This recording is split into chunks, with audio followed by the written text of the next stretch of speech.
Hi everyone, welcome back to our channel. So today in this video I'm going to show you how to disable Microsoft Family features.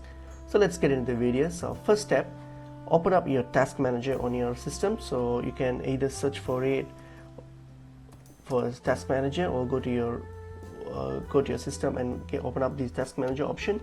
So just open up your task manager. So once you have opened up your task manager, so what you're going to do, go to this services tab here, click on services tab and then scroll down all the way to W. So you're going to go all the way down where you see this WP option. Okay, so scroll down and then here you will see this WPC option here, which comes with parental controls. So simply click on it, right click it and then click the stop option. See, my stop option has been grayed out because I have already stopped it. So on yours, click on stop. So and then once you have clicked on stop, so it will say stopped here. So that's the first part. So once that's done, so now open up services on your system. So you can just search for it and then open up the services option.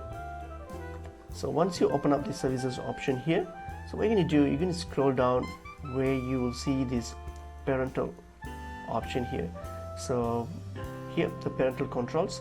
So open up and then till you see this parental control option here. So select it, right click on it, hit on properties.